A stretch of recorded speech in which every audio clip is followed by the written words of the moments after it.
Hai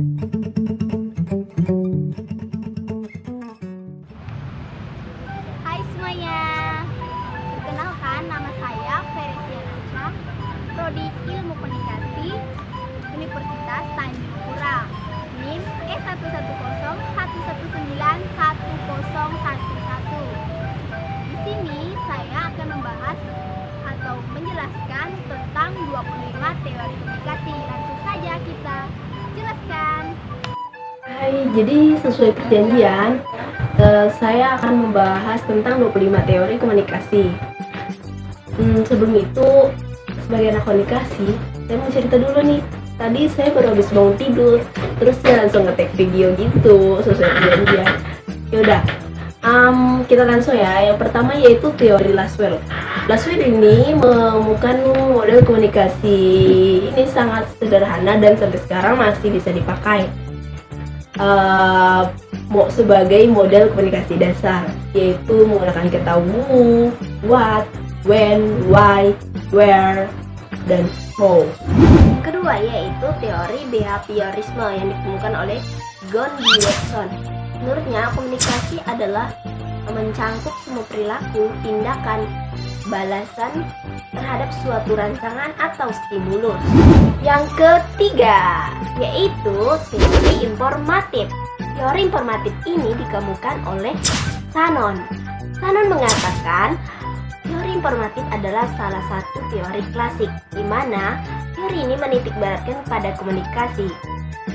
Jika sinyal media yang digunakan baik, maka komunikasi akan berjalan dengan efektif atau sesuai tujuan. Yang keempat yaitu teori humanisme.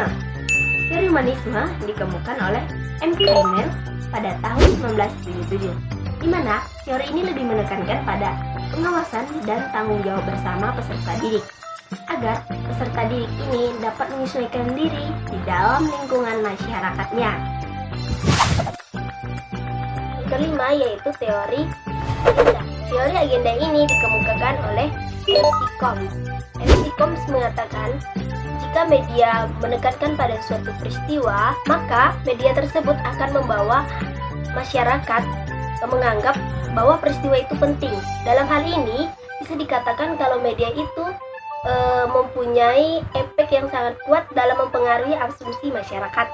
Contohnya yaitu seperti penyebaran virus corona. Penyebaran virus corona dilakukan di media sosial. Di dalam media sosial ini juga agar masyarakat tidak terdeteksi atau tidak tertular oleh virus corona ini, melakukan tips dan trik hal-halnya dan memberikan informasi berbagai tentang virus corona.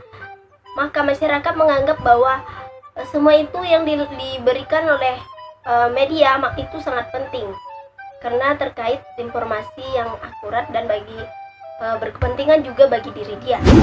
Yang keenam yaitu teori penggunaan dan kepuasan yang dikemukakan oleh Bloom pada tahun 1974. Bloom ini berpandangan bahwa orang yang menggunakan media itu berperan aktif dalam media yang dia gunakan, sehingga pengguna media itu bisa dikatakan sebagai peran utama dalam proses komunikasi.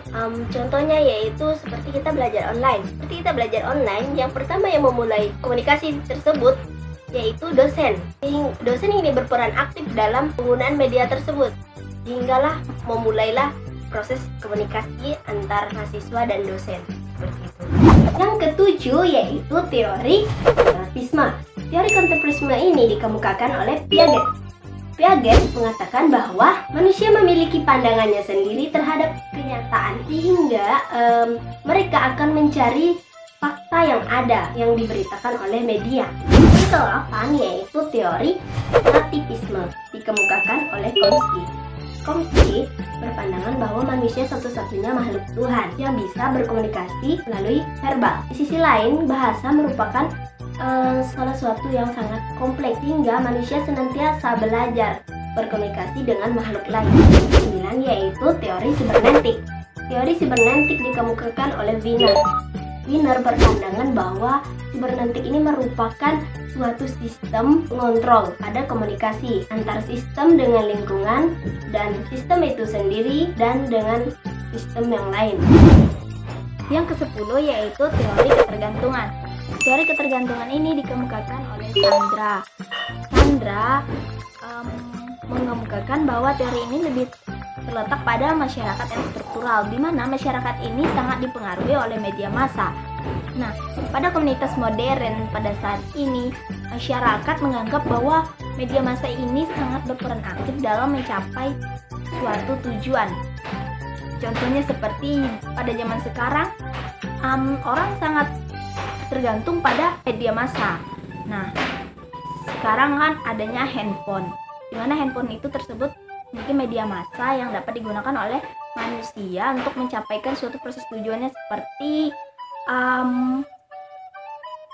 bisnis online, terus meeting online juga bisa, terus melakukan rencana itu pada jarak jauh juga bisa, kampanye juga bisa, dan melakukan hal-hal yang bersifat jarak jauh itu bisa, dan menyampaikan suatu berita informasi melalui media massa itu sangat bisa.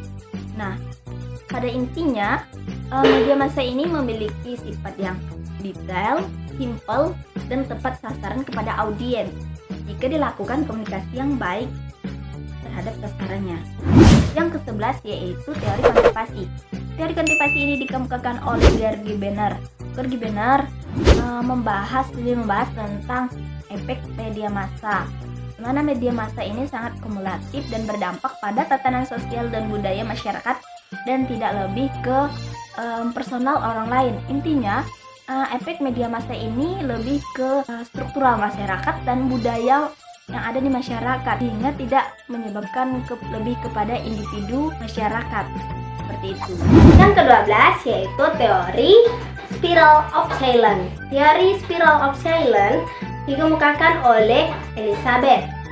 Elizabeth berpandangan bahwa terbentuknya pendapat umum dalam masyarakat ditentukan oleh proses saling mempengaruhi antara komunikasi massa, komunikasi antar pribadi, dan persepsi masing-masing individu, serta hubungan pendapat orang lain yang ada di dalam masyarakat. 13 yaitu teori belajar sosial yang dikemukakan oleh Bandura. Bandura mengemukakan bahwa perilaku manusia dalam konteks sebuah literasi tingkah laku terdapat hubungan yang saling timbal balik dan berkesinambungan. Yang ke-14 yaitu teori norma dan budaya. Teori ini berdasarkan pengaruh dari media massa. Pesan dari media mampu mengubah norma yang ada di masyarakat, dan sebaliknya juga bisa memperkuat norma yang ada di masyarakat. Juga bisa mengubah atau membuat norma-norma baru yang ada di masyarakat. Yang ke-15 yaitu teori birokrasi. Teori birokrasi dikemukakan oleh Max Weber.